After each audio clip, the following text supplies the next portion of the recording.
Libre lang ang mangarap sa mundo.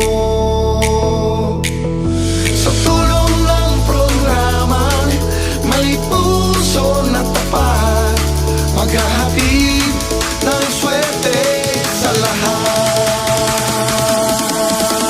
Maging